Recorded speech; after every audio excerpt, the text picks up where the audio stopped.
Bem-vindos ao nosso segundo episódio do nosso podcast sobre cinema. Para o nosso segundo episódio, escolhemos o primeiro e o segundo filme da saga Terminator. The Terminator de 1984 foi realizado por James Cameron e escrito por James Cameron e Gale Anne Hurd. Protagonizado também por Arnold Schwarzenegger como a máquina impiedosa, o Terminator, Linda Hamilton como Sarah Connor e Michael Biehn como Kyle Reese. Terminator 2 The Judgment Day de 1991 foi realizado por James Cameron e escrito por James Cameron e William Wisher, protagonizado por Arnold Schwarzenegger como Terminator, Linda Hamilton como Sarah Connor e os estreantes Edward Furlong como John Connor e Robert Patrick interpreta o exterminador implacável T-1000.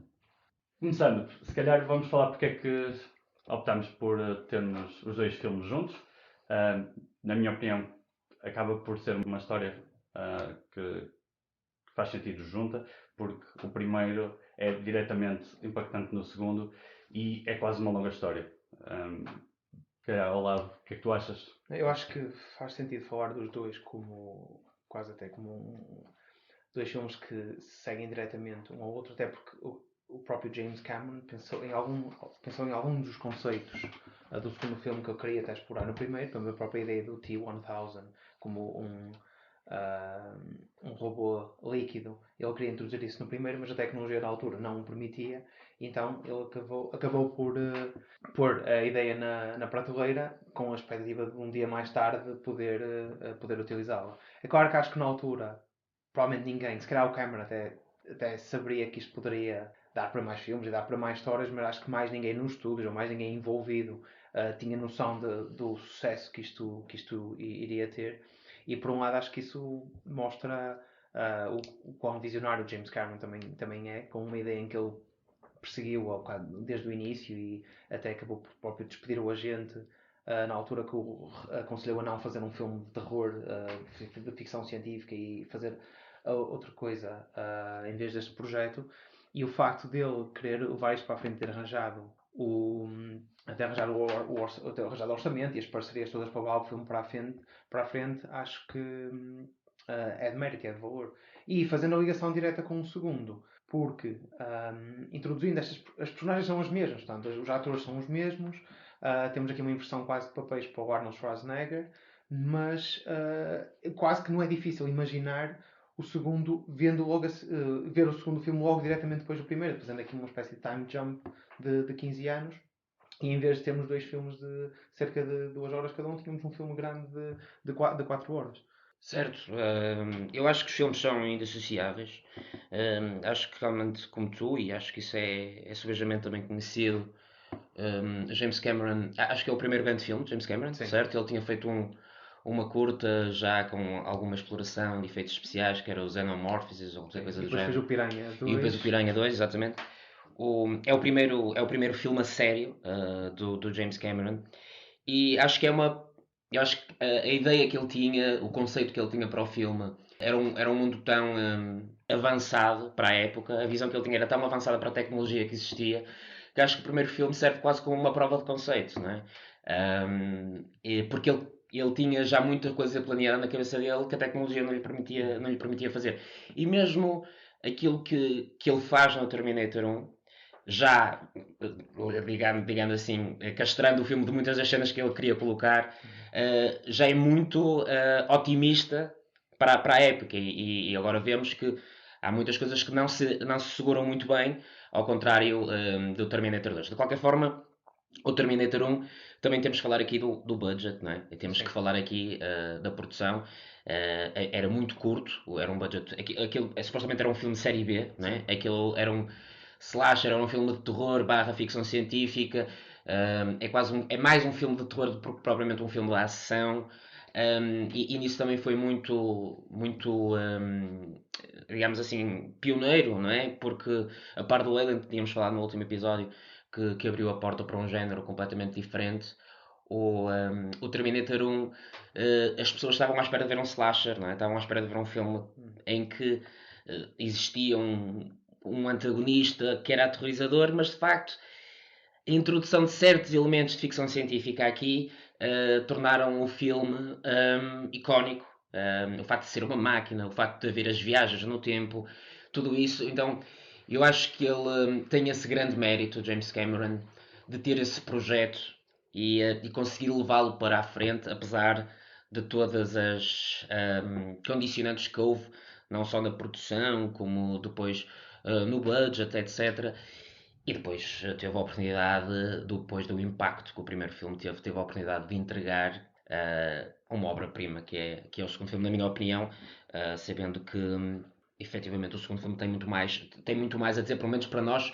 É isso, nós somos de uma geração em que muito provavelmente todos nós vimos primeiro o segundo filme do que o primeiro e não temos essa experiência, digamos assim, de ver os filmes com a sua cronologia correta, digamos, o impacto que seria para uma pessoa ver o Terminator 2 depois de ver o Terminator 1 e a cena do Arnold Schwarzenegger a reaparecer em frente a Sarah Connor. Nós não tínhamos essa leitura, não é? Era mais o inverso, lá Se está. calhar temos a experiência oposta, que Exato. que surpresa, ele é o mau. Exato. Enquanto que os outros tiveram o inverso, que viram o primeiro e depois Exatamente. o segundo. É estranho ver o Terminator 1 porque nós estamos habituados.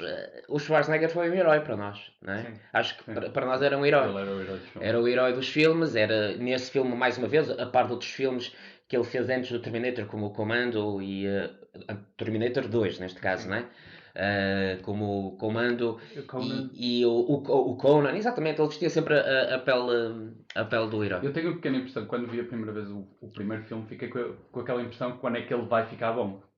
Ou seja, porque ele não fazia sentido, ele era bom no segundo filme, mas no primeiro. Certo. Se bem que, olhando bem para o segundo, ela tem a impressão, a Sarah Connor tem a impressão que ele é o mau. Portanto, já nos dava também a dica que é suposto ele ser mau. Depois é um de facto. vermos o primeiro. Mas, voltando um bocado atrás, o facto de ele ter juntado, eu acho que este também é um daqueles casos, o primeiro filme, como o Alien, como falámos, que menos é mais. E o facto de eles não terem budget para fazer mais, obrigou-os a partir a história em duas partes. Se tem feito tudo numa só, se calhar não era um filme. Se calhar ia ser um bom filme, mas também não era um filme tão bem contado, ou com tanto background, porque o 2 sozinho, para mim, acho que é um ótimo filme. É um filme espetacular. Sim. E não precisava do primeiro, quase, porque está lá quase tudo. Não está tudo. Acho que a parte da transformação da Sarah Connor acho que é muito importante Brutal. na história. Mas eu vi o segundo filme super contente e Sim, era mesmo espetacular. nós vimos estes filmes, não é? O segundo filme para nós era um filme sozinho, não é? Separado, sim. Exato. Não, e mesmo o segundo filme faz um bom trabalho em contar o que se passou antes, porque tens o texto no início, mais ou menos a explicar, e depois sabes que a Sarah, quando ela começa o filme, tipo, A fazer a exposição. já a fazer a exposição e tipo já até Certo, presa, certo, lá, certo. tipo lá no hospício, mas depois, através do diálogo e o diálogo entre ela e o filho, e tu vais conseguindo preencher as lacunas que se não visses o primeiro filme conseguias mais ou menos perceber o que é que se tinha passado. Uhum. Sim, Concordo. e lá está. Para quem viu o primeiro, o segundo não precisava assim tanta exposição e já tudo encaixava de melhor forma.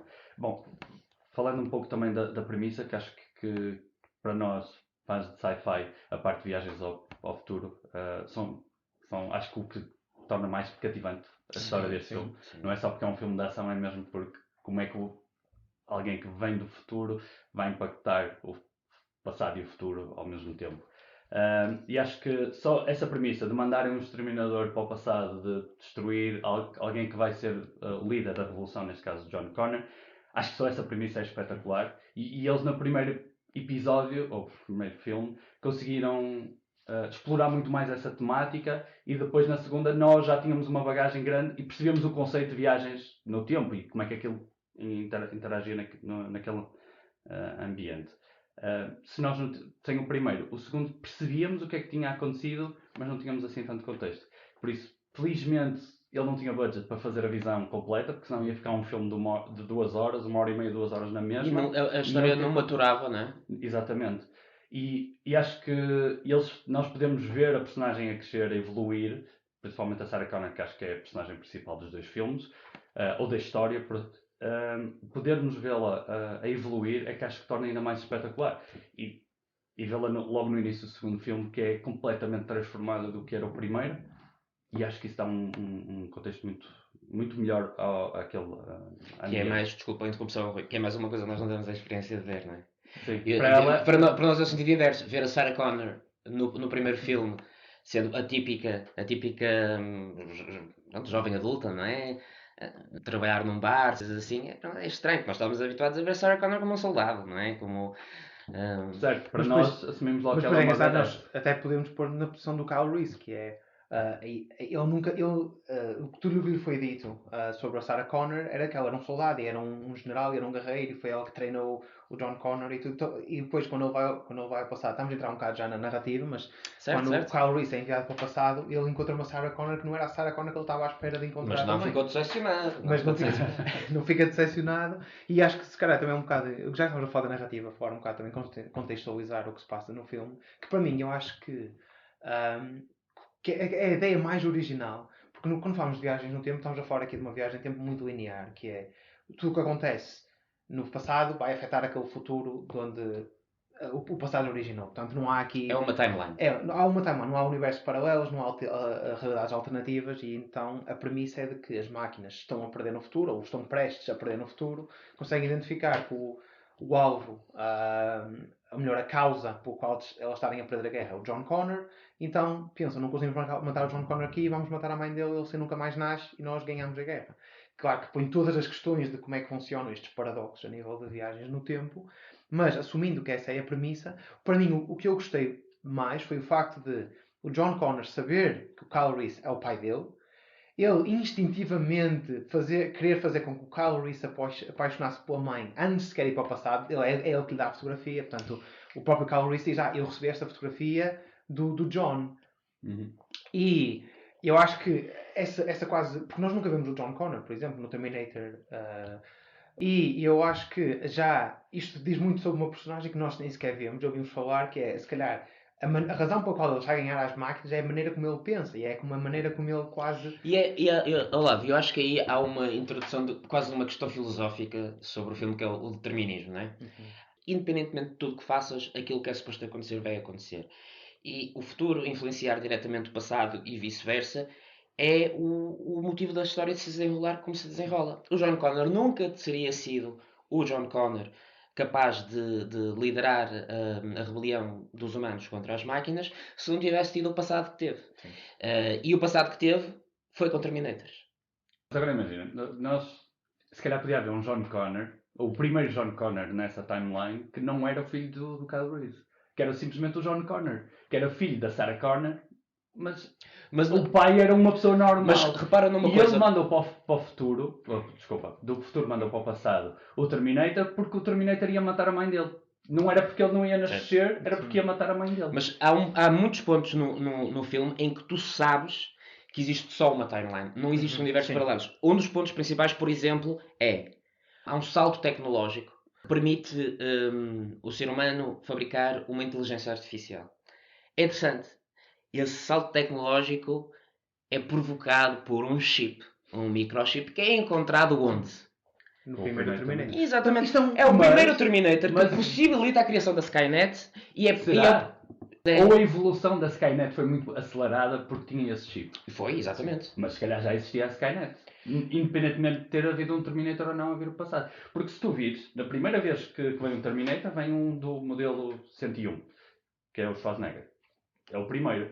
Uns anos depois, o que vem é o líquido. Certo. Que o Terminator 1000. Portanto... Mas isso porque... Ou seja, houve um salto tecnológico. Sim, mas também podemos dizer que esse salto tecnológico existiu no futuro.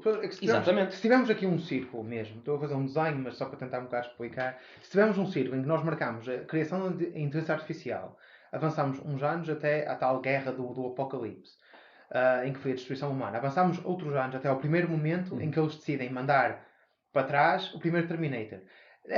Este tempo no futuro continua a avançar. Ou seja, se nós dermos aqui, apesar de todas as máquinas estão a perder a guerra, mas não perderam a guerra. Elas continuam a desenvolver máquinas novas, continuam a desenvolver modelos novos. Se nós avançarmos 20 anos aqui no futuro, as máquinas desenvolvem um novo Terminator e só precisam de fazer é mandar este Terminator ainda mais para trás um bocado para matar o John Connor enquanto há certos paradoxos que são inevitáveis. Isso é uma verdade.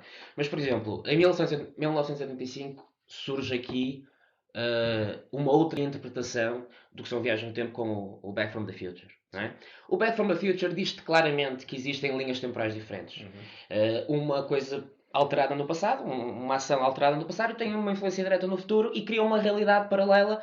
O que é mais interessante nesta história do Terminator é a dinâmica do determinismo.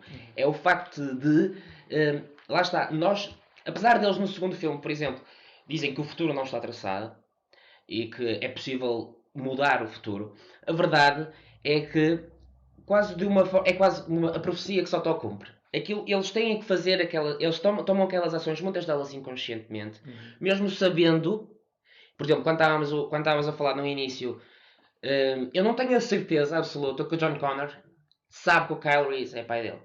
Lhe conta Sim. quem é o pai dele. Precisamente porque a Sarah Connor pode ter receio de que, ao contar, condicione a ação do John Connor enviar o Kyle Reese no futuro. Mas ao mesmo tempo, ela sabe que se o Kyle Reese é o pai, também era melhor assegurar-se que é o Kyle Reese que vem para o passado para se tornar o pai da criança. Mas isso era o que eu estava a dizer. Independentemente de quem fosse o pai, o primeiro filho da Sarah se calhar ia se chamar Sean. Isso quer dizer, ela podia ter tido com alguém do tempo presente dela, ter tido um filho e deu-lhe o nome de John. E ele acabou por ser a pessoa responsável. Agora, quando ele volta para trás, a Sarah tem essa noção e obriga o filho e trabalha o filho para ele ser aí ela está a forçar ele ser o líder da guerra. Se calhar ele tornou-se, na primeira versão, ele tornou-se o líder da guerra naturalmente. Não porque lhe disseram, mas porque ele naturalmente assumiu isso. Havendo a viagem para o passado. Então ele aí já lhe é dito, tu tens que ser o líder da revolução. Eu acho que o problema é que nós, neste caso, no filme, nós estamos a assumir isto como não é circular como estava a representar, mas literalmente uma linha. Em que tudo o que acontece aqui no passado está automaticamente ligado ao que vai acontecer no futuro. Em que não havendo esta possibilidade de ramificar os universos, aquele John Connor só se vai tornar aquele John Connor porque é o filho do Kyle Reese, que são os acontecimentos que acontecem no primeiro filme. Daí eu achar que o próprio John Connor, sabendo disto, ele tem de quase preservar a sua própria existência. No sentido em que se ele manda outra pessoa qualquer para o passado sem ser o Kyle Reese, porque depois aqui estamos a falar de genética e estamos a falar de outras variáveis, mas se ele manda outra pessoa para trás sem ser o Kyle Reese, há a possibilidade de que não seja ele a nascer, mas que seja... A questão aqui é que se coloca, achas que o John Connor, esse John Connor em particular, que envia o Kyle Reese e o T-800 para o passado, achas que esse John Connor, na infância dele, passou a ouvir histórias sobre o Kyle Reese e esse John Connor foi protegido, esse John Connor em particular foi protegido pelo T-800 no passado? Achas que isso aconteceu? Ou achas que esse John Connor teve uma vida completamente diferente e no futuro, tendo em conta essa ação que as máquinas tomam, quase de desespero, porque a guerra estava a ser ganha efetivamente pela rebelião, decide tomar aquela decisão para mudar o passado? A questão é essa. Há sempre este paradoxo que nós nunca vamos muito bem perceber. É que começa a linha temporal. Exatamente. É assim, quando o Kyle Reese é mandado para o passado, o T-800 foi primeiro. Porque ele foi atrás da Jane. Há lá uma linha que eles dizem, mandamos a máquina... sim, eu estou a falar do T-800 do segundo. O bom T-800. Aquilo que o John Connor fez, que é enviar soldados, sejam eles humanos, sejam eles Terminators, para o passado, para impactar e influenciar a sua própria existência, se ele tem essas memórias. É isso que eu estou a questionar.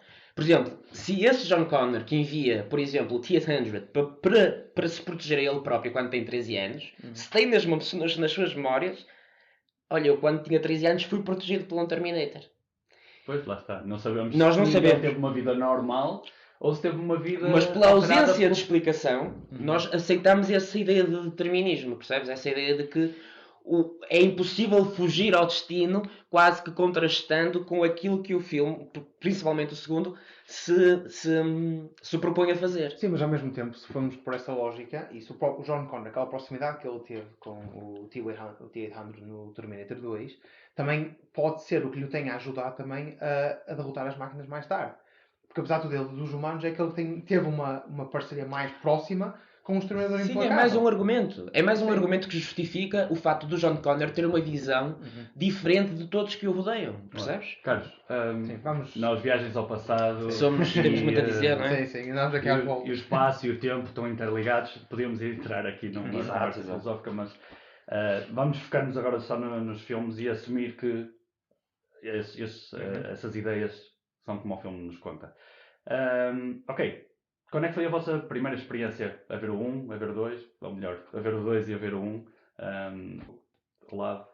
Sim, eu lembro que vi o segundo primeiro. Portanto, foi a primeira vez que vi o Terminator 2.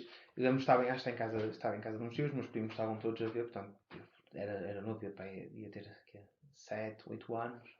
Então, bastante novo. E o que me chocou um bocado foi o realismo, fora agora um bocado também da parte tipo técnica, foi o realismo do filme, porque mesmo as cenas que eram claramente digitais, como o T-1000 cada vez se transformava, era a maneira como eram abordados e o facto de ser um líquido automático, parecia que assumias que aquilo seria possível. Mas para mim foi a imponência do Arnold Schwarzenegger enquanto máquina. Foi por isso, porque isto vindo depois de um Robocop, porque o Robocop sai antes, e eu sempre fui fascinado com esta ideia de um robô tipo, que anda, mas o que o Arnold Schwarzenegger conseguiu fazer foi captar os meus movimentos, mas sendo um humano, não é? Para ele ter um corpo humano. Isso para mim faz que foi que me marcou e que me fascinou mais no segundo filme. E depois, anos mais tarde, quando nós já conseguimos. É quase o mesmo exemplo do Alien, né? Anos mais tarde, depois quando voltas a ver o filme e já tens outras capacidades cognitivas e tens outras aprendizagens, consegues apreciar muito mais o filme no seu todo. E foi então, só nessa altura, já teria os meus 14 ou 15, que obcecado pelo Terminator 2, que decido então, vou ver o Terminator 1 e fiquei surpreendido pela positiva até de o quão tão bem funcionava o Terminator 1 e vi-o agora recentemente e acho que para um filme de 84 está muito, muito bem feito, principalmente porque estabelece esta ideia de futuro no início, com as máquinas, aquela introdução inicial em que vemos a máquina com os Caterpillar a passar por cima das caveiras humanas. Essas imagens são extremamente tipo, marcantes e ficam gravadas na mente e na memória e por isso acho que achei que devíamos falar dos filmes assim entre os dois, porque eu agora não consigo dissociar um do outro depois de ver os dois.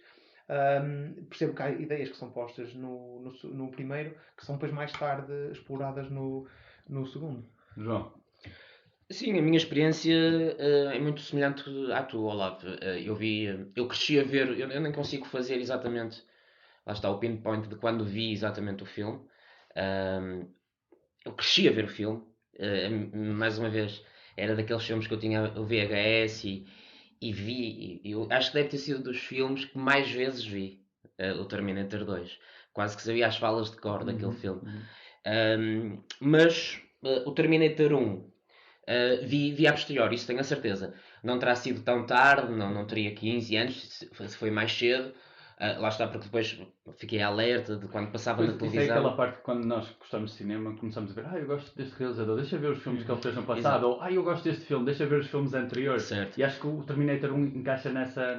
O Terminator 1 para mim não encaixa tanto nessa lógica, porque eu, na altura que vi o Terminator 1 e não tinha acesso, não podia dar ao luxo, não tinha internet, não tinha, lá está, eu vi o Terminator 1, muito provavelmente passou na televisão e eu vi Terminator 1 e isto é outro filme do Terminator. De forma completa e com muita atenção. Exatamente, a primeira vez que vi o filme com sentido crítico, sim, já foi nessa onda.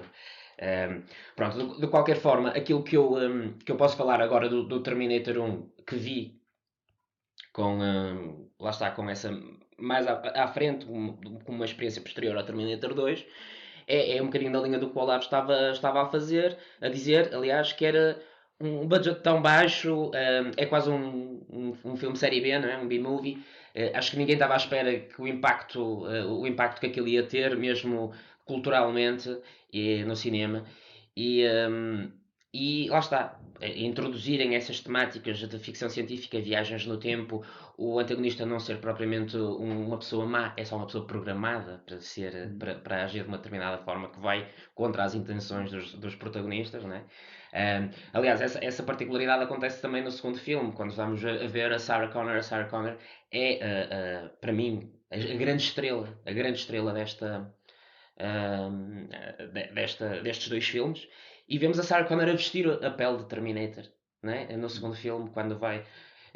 lá está, ali não há propriamente uma pessoa má, não há a intenção má, há as máquinas que têm uma intenção e os humanos têm outra intenção. E isso achei super interessante. E mais uma vez também, uma das coisas que mais impacto teve para mim foi, como tu disseste, a cena da guerra. E imagina o que é ver aquilo nos anos 80, não é? Ninguém estava habituado a ver aqueles cenários pós-apocalípticos e de guerra e a ver máquinas, os movimentos em stop motion dos exoesqueletos, tudo isso, as caveiras a ser esmagadas pelos tanques, tudo isso leva-nos para um imaginário aterrorizador, não é? E muito high-tech, que as pessoas ficaram automaticamente apaixonadas pelo filme. A minha experiência com Terminators é o segundo filme para mim é uma obra-prima e eu cresci a ver. O segundo filme aprendi a valorizar por consequência o primeiro, aliás, aprendi a valorizar por consequência do segundo. Acho que é isso. Tenho a mesma sensação que o primeiro, eu olho para aquilo com bastante entusiasmo, mas porque adoro o segundo. Porque se fosse só um filme isolado, sozinho, se calhar não ia ter o peso que tem. E claramente o facto de ter visto o segundo, de adorar o segundo ser um dos meus filmes favoritos, o primeiro torna-se relevante porque é um bocado mais contexto daquele mundo. E é isso. Sim, exatamente. Uma curiosidade, eu também tinha o VHS do Exterminador 2, fartei-me de ver aquilo, mas eu tinha gravado na televisão. E o que é que aconteceu? Eu comecei a gravar na parte em que o Arnold Schwarzenegger está a ir ao bar a destruir, como arranjar a roupa e tudo. Eu comecei a ver aí o filme. Ou seja, vi aquilo, se calhar, uma centena de vezes. Sem saber o background. Portanto, todo aquele intro no futuro, e a mostrar o John Connor e tudo, para mim parece sempre novo, porque eu não vi aquilo vezes suficiente. Ou seja, eu não tinha aquele contexto. E para mim, era só a partir do Arnold Schwarzenegger. Ou seja, o filme marcou-me tanto e nem precisava daquela parte do futuro. Simplesmente não preciso. Acho que o que eles contam sobre o que é o futuro é o suficiente para na nossa cabeça ficarmos entusiasmados com este filme é mesmo importante. E pronto. É uma parte curiosa e que se calhar afetou-me também um bocado a percepção do filme, porque falta-me lá uma grande acho parte. que vamos falar um bocado disso, porque para mim, um dos momentos mais impactantes ainda é a chegada do Terminator, ou mesmo do Kyle Reese, tipo do futuro para o passado, porque é, principalmente no caso do Arnold Schwarzenegger, mais no segundo até, mas é aquela pós inicial, porque ele é um culturista, apesar de tudo, e percebe-se a presença que, não só pelo volume dele, mas percebe-se também a maneira como ele anda e como ele se posiciona mesmo para a câmara. Ele sabe o que é que funciona e o que é que dá aquela ideia de imponência. E a primeira pose em que ele está...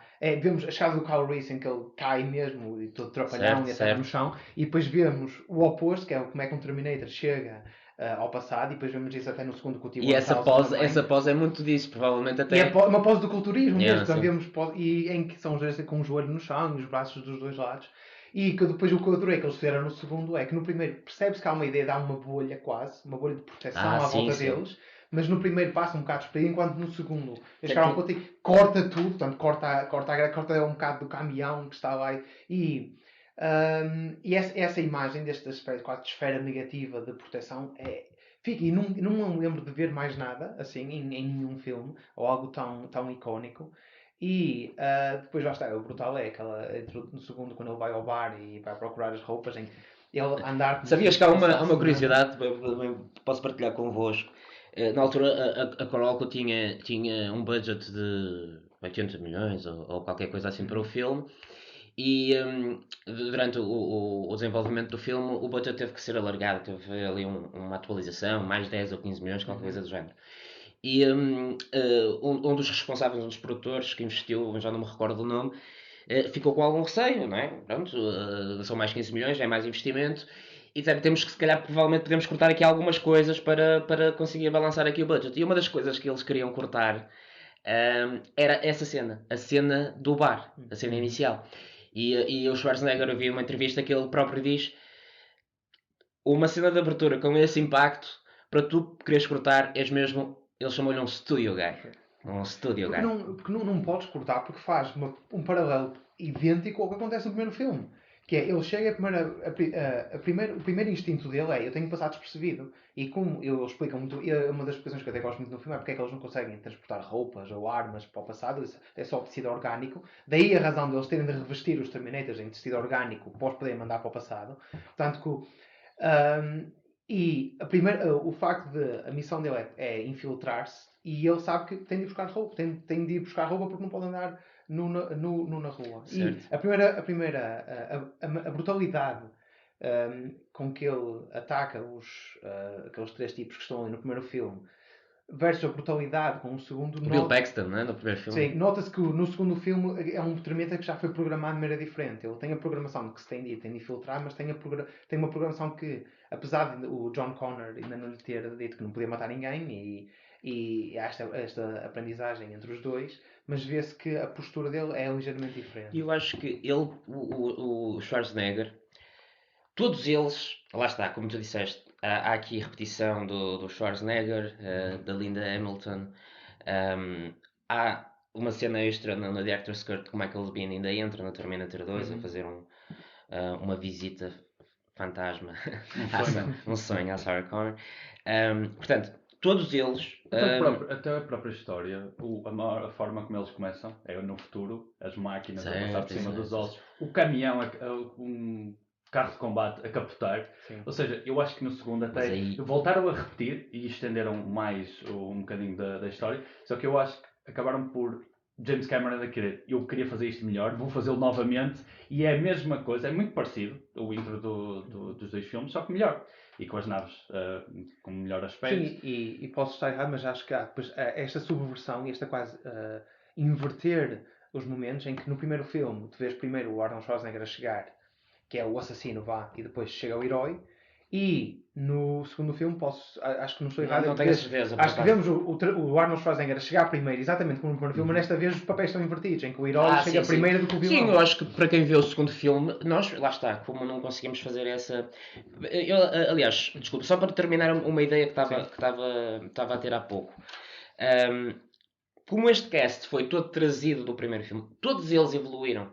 Todos eles entraram mais no personagem. O próprio Schwarzenegger, no Terminator 1, tu tens ali pontos em que eu sempre achei lá está, o filme tem alguns pormenores que o que é normal num filme com um budget tão baixo. E a primeira grande experiência em cinema de James Cameron, o próprio James Cameron evoluiu na forma de contar a própria história. Portanto, o Terminator 2 é um filme lapidado.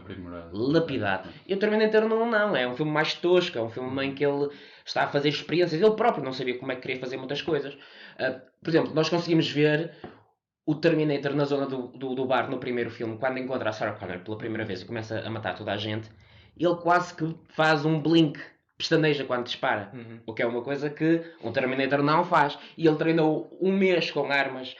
E acho que todos eles, e mesmo quando estavas a falar há pouco do movimento do próprio Schwarzenegger, a forma como ele se move, se reparares no primeiro filme, ele é muito mais humanizado a mexer-se. Sentes que é. No segundo filme, não. É quase muito mais mecanizado a forma como se mexe. É muito mais credível como Terminator, como sendo uma máquina. Tu consegues muito mais imaginar. Há uma máquina debaixo deste Schwarzenegger do que talvez aqueles primeiros 50 ou 45 minutos do primeiro filme. Que não vês tanto uma máquina, vês mais eu vejo mais um gajo tipo como apareceu no Comando. Sim, aliás, um BDS, mas eu não consigo ver que é uma máquina. Sim, no primeiro filme é mais óbvio só na parte no final, quando ele está a cambalear, em que eles sabiam que tinham de fazer o mesmo em stop motion com a marioneta. Então o que eles tentam fazer é que o Schwarzenegger quase repita os movimentos da marioneta, que é para se perceber a transição. E sabes onde é que eu notei que eles precisavam muito de introduzir um efeito visual para que nós percebêssemos que havia uma máquina, não era propriamente uma pessoa. Na altura da explosão, é que ele queima o cabelo e fica sem sobrancelhas. Sim. Ele fica sem sobrancelhas e a cara dele toda está muito mais plastificada. E que é mesmo a ideia, não, isto não é um homem, é uma máquina. E depois também o ajudam quando ele tem que fazer aquela microcirurgia ao olho, e aí que se calhar convinha não ter sobrancelhas por causa da cera toda e das animatrónicas que eles tiveram que fazer para fazer aquela cena. De qualquer forma, é isso. O Terminator, todas as personagens evoluem muito. As personagens que passam do primeiro para o segundo filme. Sim. Eu tenho uma impressão ligeiramente diferente da tua de parte mecanizada e de parecer mais robô no primeiro e não no segundo. Eu acho que no segundo ele até é demasiado humano. Porque ele começa a criar muita empatia com o John Connor, mas acho que as próprias expressões faciais, a forma como ele se mexe, mais de uma pessoa e não tanto como um robô. E no primeiro, lá está, a parte da cara mais plastificada, dar um aspecto mais artificial, acho que vende muito melhor a ideia de ser uma máquina. E no segundo já Sim. quase passa por um homem. Sim. E o facto de se passar por homem, nós queremos mais empatia quando ele morre. Certo. Porque, custa-nos agora perder, porque já não o imaginamos quase como uma máquina, é quase como um homem, porque evoluiu para tal. E então criamos muito mais empatia com a personagem. Pois, mas só aqui um ponto, e já estou novamente a palavra, Rui. Na questão do movimento, são opiniões diferentes. A questão da interação humana. Eu não sei, acho que a versão do Director's Cut, pelo menos, mostra essa cena em que eles passam o chip, o CPU principal do Read Only para o modo de aprendizagem. E é aí que o John Connor começa-lhe a ensinar expressões e até há uma situação que... Expressões para sorrir e tudo mais. Há uma humanização intencional da máquina. E aí, naturalmente, que existe muito mais essa proximidade. Agora, a nível de locomoção, a forma como ele se mexia, eu continuo a comparar muito mais o Terminator 2 do que o Terminator 1. Mas percebo o que estás a dizer. Nesse tema que estavas a dizer da humanização da máquina e dele poder aprender, hoje em dia ainda é um tema que se fala sobre o bias que os programadores colocam na inteligência artificial. Toda a gente assume, quem não conhece a área, assume que a inteligência artificial aquilo funciona sozinho. Na realidade não, foram humanos que programaram aquilo. E todo o bias que um humano tem, vai pô-lo no código. De propósito ou não. E a diferença do primeiro robô é uma máquina que desenvolveu aquilo e faz com que ele seja uma máquina. E no segundo não, é mão dos humanos que adulteraram o código, porque o John Reese teve que alterar o código para defender, John Connor, exato, para defender o próprio John Connor e a Sarah Connor, e ele adulterou o código e meteu mão humana naquilo, o que faz com que ele evolua, para o bem ou para o mal. E então ele torna-se mais humano. Hoje em dia ainda nos batemos com isso porque nós precisamos de garantir, e acho que um bocado por causa do sci-fi, garantir que a inteligência artificial que estamos a desenvolver hoje não se vai tornar uma Skynet. E toda a gente tem medo de como é que aquilo pode evoluir no futuro. Por isso estamos todos a criar barreiras para evitar que aquilo cresça sozinho.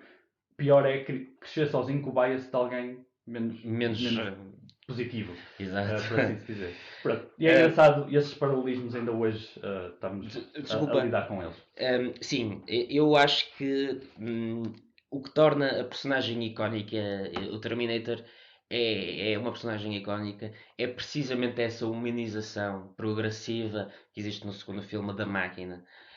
E teve impacto para nós, imagina o impacto que teria para alguém que viu o Terminator primeiro, o Terminator 1, aquela máquina sem emoções, completamente obcecada só com um objetivo, a ser aquela máquina que quase se sacrifica pelos humanos para que eles possam efetivamente evitar uma guerra nuclear e a inteligência artificial se virar contra eles. Essa humanização é o que torna a personagem completamente diferente daquilo que nós tínhamos visto, que mais marca o público e nós enquanto crianças e torna o filme diferente. Sim, há vários filmes que tocam nessa temática de os robôs evoluírem ao ponto de nós serem uma pessoa. Temos o filme. Mas acho que é o primeiro que faz isso. Sim, se calhar deve ser o primeiro a explorar tanto. Os outros exploram mais num sentido emocional. Nós aqui vemos a pessoa a evoluir e criamos essa empatia. Não é porque, no fim, a Sarah Connor nota-se que está triste por estar a destruir o Terminator. Podia ser o protetor do filho. Mas outros filmes como o AI e o do Will Smith, I'm Robot. I Am Robot, sim. Explora muito mas são filmes muito depois, não é? Muito posteriores. Sim, mas explora baseados nas obras do Asimov. Porque depois, quando falamos de inteligência artificial, é o que estás a dizer, que é até que ponto é que a inteligência artificial pode ser manipulada, ou pode ser gerada, e aqui a palavra é o artificial. Porque enquanto que nós, enquanto seres humanos, nós evoluímos, ou seja, nós somos condicionados, mas acreditamos e queremos acreditar que temos autonomia de pensamento e temos autonomia, não estamos condicionados, e na inteligência artificial e já existe um pré-condicionamento a nível de crenças e a nível de pensamento e desenvolvimento de ideias. E o que eles falam no filme até é que o AI percebeu-se que os humanos é um bocado aquela lógica, são uma praga para o planeta. e que tem de ser exterminado. Sim, aquilo foi. É o raciocínio lógico. Exatamente, a que o a máquina raciocínio chegou. lógico foi uma dedução lógica estatística. Mas mesmo isto pode ser uma consequência, que é o que estavas a dizer, Rui, que é nós estamos agora a criar bypasses para que uma inteligência artificial não consiga a supremacia, não consiga ser completamente independente de nós e tomar conta do mundo. E o facto deles verem os humanos como um obstáculo pode vir daí, que é, espera aí, então eles estão-nos a deixar aprender, mas estão-nos a limitar e a qualquer momento podem pressionar um botão e destrói-nos completamente, enquanto inteligência. Então nós, para evitar que isso aconteça, temos de matar os humanos todos. E que se calhar, se nós não tivéssemos esse medo agora, esse medo não iria passar para a inteligência artificial e provavelmente. Porque parece que estamos a assumir que, isto pode ter muito a ver com os filmes, e o Terminator é um dos filmes que fez isso, que nós agora, neste momento, parece que já temos a crença de que qualquer inteligência artificial não vai ver-nos a nós como uma ameaça, como algo que tem de ser eliminado. E não como uma entidade, como uma forma de vida com a qual pode colaborar e podemos trabalhar. E depois mesmo o próprio Matrix acabou por fazer isso também, que é nós no futuro exploramos os robôs. Certo, certo. E os robôs são os nossos escravos, porque Aliás, nós não queremos... até o próprio Alien explora E isso. sim, até o próprio Alien, que é os robôs e esta inteligência artificial foi criada para servir os humanos, que é o que acontece agora. Nós não temos inteligência artificial, mas temos os nossos smartphones e temos linhas de código que nos ajudam, de certa maneira, a antecipar problemas, mas trabalham para o nosso proveito. É a velha questão do orgânico versus mecânico, não é? Saber exatamente o que é a vida, não é? O que é a vida, até que ponto é que nós conseguimos reproduzir mecanicamente algo que possa mimicar perfeitamente as emoções humanas e ter essa capacidade de aprendizagem. É quase filosófica a questão da alma, na questão da vida, não é? Esta semana vi uma notícia que o Elon Musk está a falar do robô que eles também estão a desenvolver, que nós vamos poder transferir, ele acredita, que vamos poder transferir a nossa consciência para o robô. Se nós transferimos a nossa consciência para o robô e nós morremos, o nosso corpo físico depois morre pela velhice, e o robô pode continuar a assumir a nossa personagem, a nossa consciência, ela vai passar a ter mais valor? Podemos destruí-la? Se calhar já não, porque está ali a consciência de alguém, é uma entidade. Mas eu não acredito. Pois, lá está. Isso para nós ainda Também parece muito. Agora, ainda muito futurista. muito- Mas, pronto, vão ser temas para daqui a 10 ou 20, 30 anos. Bom, falando do primeiro filme, nós sabíamos que isto ia acontecer. Íamos tentar falar do primeiro filme. Sim. E estamos a falar dos dois, tudo junto.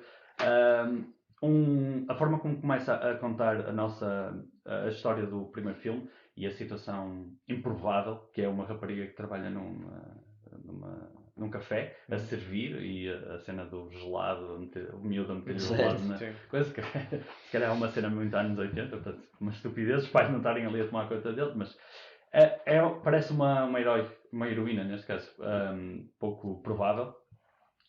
No entanto, eles no primeiro filme, o herói é o homem na mesma. Sim. É o homem que vem e que salva e tudo. No segundo tiveram a coragem, a mulher, falámos neste tema no Alien, também assumiram. Sim, mas apesar de tudo, já havia, apesar do homem ser o herói, a lenda que era a Sarah Connor já existia, e é um bocado falar disso. Mas era sempre nessa perspectiva de no futuro serás. Para o Kyle Reese era sempre no passado, para ela era sempre coisas que ela não tinha feito.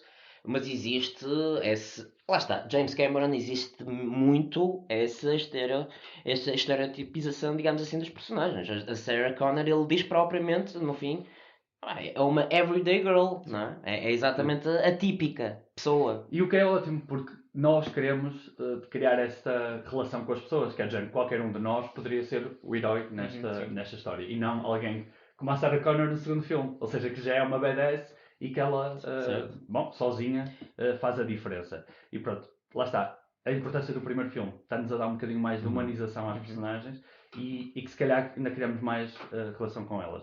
A nível dos protagonistas, dos vários, se bem que a Sarah Connor e o Kyle Reese são os principais, o Terminator pouco fala, pouco diz. Coisa que ele não gostou muito no início, não é? Claro, a visibilidade, e na altura ele ainda estava na ascensão. E até só tinha feito o Conan. Eu acho que ele só tinha ainda porque as filmagens foram adiadas um pouco porque ele estava a fazer o Conan, e até acho que há uma entrevista em que ele estava no site do Conan com as botas que utiliza no Terminator, e alguém lhe pergunta: mas isso é daquele... é de ele diz mesmo um shitty filme que eu estou a fazer também a seguir a isto. Porque mesmo o próprio...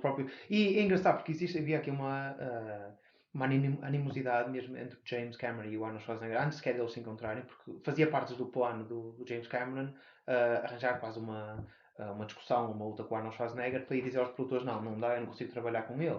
Portanto, ele já foi para esta primeira reunião com a ideia de que não podia ser ele, tinha de ser outro ator, porque o estúdio queria o Arnold Schwarzenegger como Kyle Reese, queria que ele fosse o ator principal. E ele próprio também tinha um bocadinho essa... Porque ele não queria ser o vilão, ele queria ser o protagonista, mas depois só em conversa, e quando eles deram-se muito bem nessa conversa, e o que o James Cameron diz aos produtores é: ele não é o nosso personagem principal, mas encontrei o nosso Terminator. Ele é perfeito para isso. Mas daí também acho que nessa conversa pode ter havido esta possibilidade do James Cameron dizer que isto faz parte do mundo maior. Eu quero acreditar que sim. Ele já sabia que isto poder correr bem e poder fazer mais. Ele dizer isto faz parte do mundo maior, e isto correndo bem, pá, tem aqui um papel para o segundo filme que tu vais querer. Olavo, o James Cameron diz ao Arnold Schwarzenegger na altura: este filme é sobre o Terminator. Okay? O Terminator aqui é a minha estrela. A minha estrela não é o Kyle Reese, não é o herói. Isto é um filme sobre o Terminator. E o Arnold Schwarzenegger ficou um bocadinho relutante com a ideia de ser o Terminator. Só tinha 17 falas ou qualquer coisa assim. Então, nós todos sabemos um bocadinho o que é, pronto, os pontos menos fortes do Arnold Schwarzenegger enquanto ator, não é? Depois notava-se que ele ainda tinha um sotaque muito carregado, não é? Coisa que muda bastante no Terminator 2. No Terminator 2 ele já é muito mais, pronto, também tem a oportunidade mais de falar, e acho que ele já consegue. Mas se calhar podemos assumir que o outsourcing do desenvolvimento das máquinas certo, na Áustria. Exatamente. Sim. Nós não diríamos, mas o facto de ele ter sotaque ajuda a dar-lhe um bocadinho aquele caráter mais mecanizado, não é? O James Cameron diz que é o sotaque dele parece é mecânica, é o artificial. É o Windows a ler. Parece que tens uma coluna mesmo dentro da cabeça dele que está a lançar. Fuck you, asshole. É muito fixe. Pronto, de qualquer forma, estava-te a dizer que ele próprio ficou relutante, mas o James Cameron, apesar daquilo ser um B-movie, apesar de ter um budget de 6 milhões, apesar de haver quase uma closure quando eles dizem que conseguem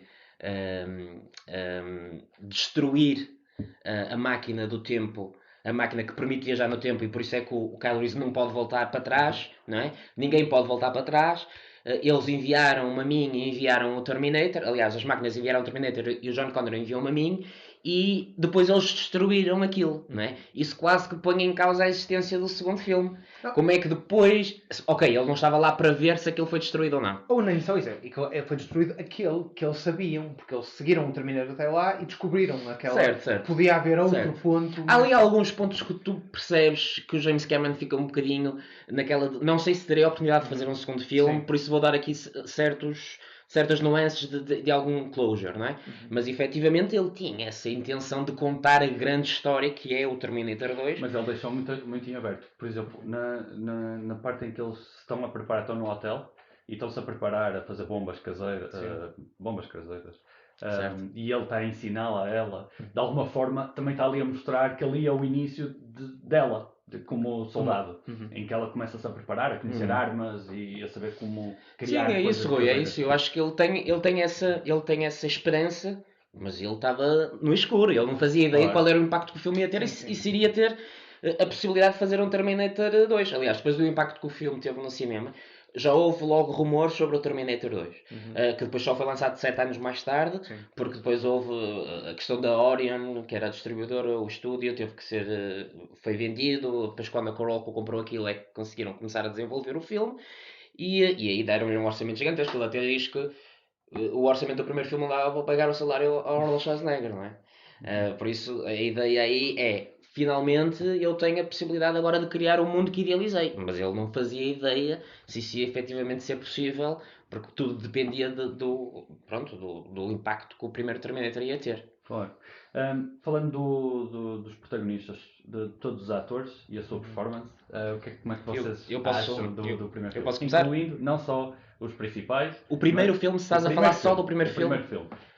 Estamos focados agora no primeiro filme. Pá, eu tenho alguma... E todos os atores, os amigos, os casais, os telefonemas sexuais que o outro fazia para a amiga dela do quarto, tudo. Eu tenho alguma dificuldade.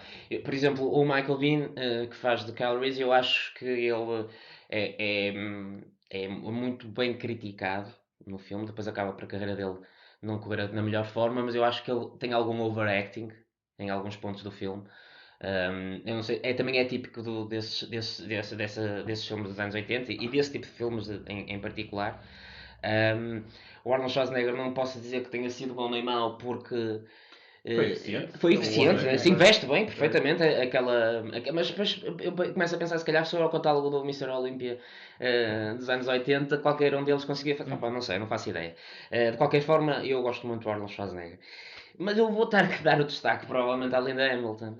Sim. E também dou destaque à Linda Hamilton já adiantado no segundo filme, porque pronto. Sim. Acho que ela veste bem o papel da rapariga ingênua que está à procura do amor da vida dela e que não está a correr bem. Certo. E acho que isso ela faz bem. E depois aos poucos vai-se começando a Eu acho que o nível de transformar. performance é o grande destaque Acho destes dois filmes. claramente a atriz profissional do filme. Todos os outros parecem um bocadinho. Ela foi tão secundários. convincente como Sarah Connor que o James Cameron casou com ela. Foi.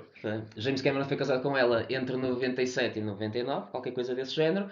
E no final aquilo correu muito mal. Eles ambos disseram que foi das piores relações que tiveram e foi um dos piores erros da vida deles.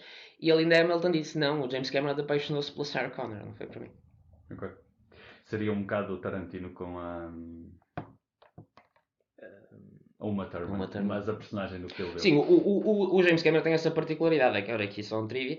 Ele casa com a Galen Hurd, que é a argumentista do primeiro filme, em 85, divorcia-se no final dos anos 80, depois casa-se com a Linda Hamilton, porque tinha sido protagonista também do Terminator 2 e do Terminator 1, e mais tarde ainda se casa com a miúda que entra no Titanic, que é a neta da...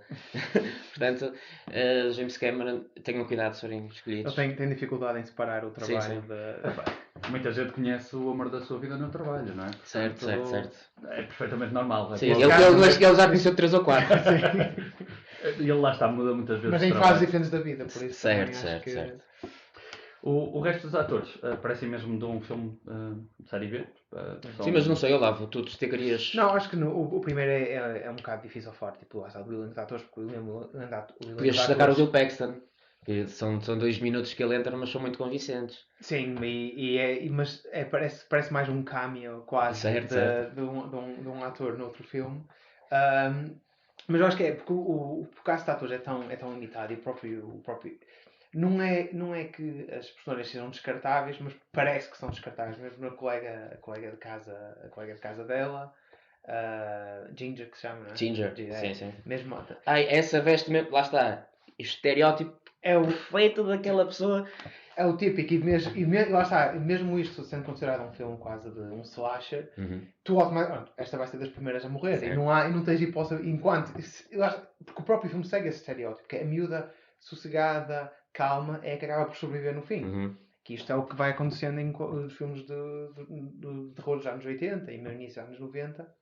E o namorado, que lá está, o que faz aquela chamada no início, que é o típico jock, vá. E pronto, tu mesmo estás a ver 15 minutos do filme e sabes, pronto, isto é um filme de terror, mas em vez de ser um assassino, um psicopata, é uma máquina, é um robô do futuro. Portanto, eu acho que... A cena, inclusive, quando o casal morre, é quase um slasher. A forma como filmaram aquilo. E mesmo porque havia muito essa trend, não é? Sim, e mesmo assumir isto como um slasher, que é a vítima anda o assassino atrás dela, ela vai pedir ajuda à polícia, a polícia diz, não, isto deve ser tolinha, não há...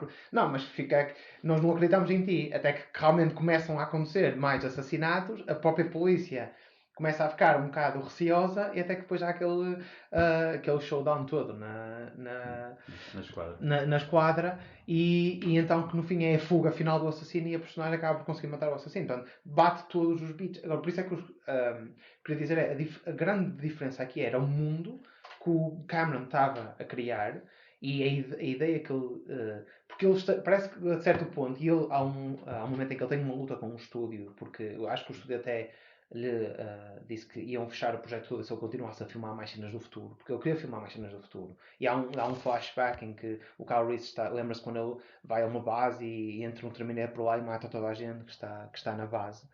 E essas cenas que o James Cameron queria fazer no estúdio, não queria fazer. Que aparece no segundo filme, essa cena, não é? Que aparece depois no segundo filme também. Mas no primeiro, quando até o cão, eles disseram, nós ensinamos os cães para detectarem Terminators. E, portanto, percebes que há aqui um desejo de James Cameron de querer contar outra história, de querer fazer outro filme. Mas está fixado a este orçamento, está fixado com o que pode fazer, e por isso é que faz tudo filmado de noite também, porque era relativamente mais acessível fazer filmagens de noite. Portanto, acho que a nível de atores, Sim. preenchem todos o requisito, que é fazer um filme de terror, um slasher, mas em que o assassino vem do futuro e é uma máquina. E se nós formos a ver, à medida que o filme vai mostrando as pequenas cues que existe um serial killer, a dizer ali a todas as pessoas que se chamam Connor, começam a ser mortos aos poucos, é como um slasher. Exato. E eles próprio, o próprio polícia diz, isto vai se chamar de The Phone Book de phone Killer. book killer, não é? Portanto, logo, mas isto também acho que tem a ver um bocado com a própria genialidade do Cameron, que é de usar uma trope, usar o que seria expectável Tem deste alguma tipo de filme. dúvida se é genialidade ou se é efetivamente.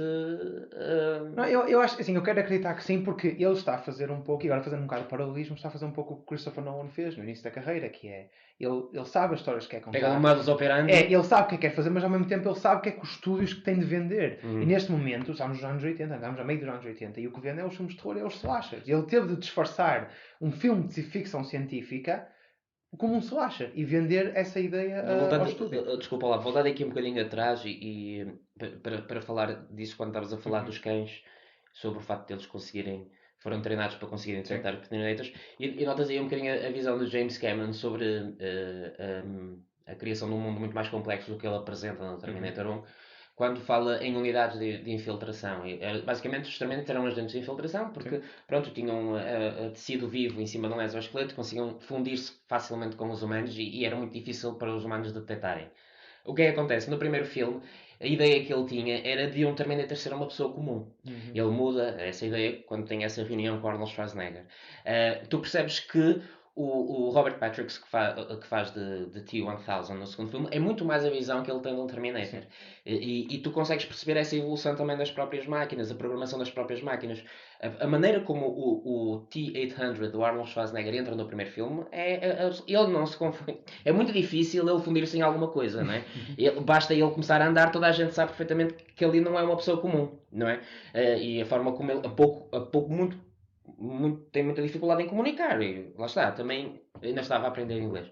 De qualquer forma, o T-800 e o T-1000, principalmente o T-1000, é um Terminator muito mais, que se funde muito mais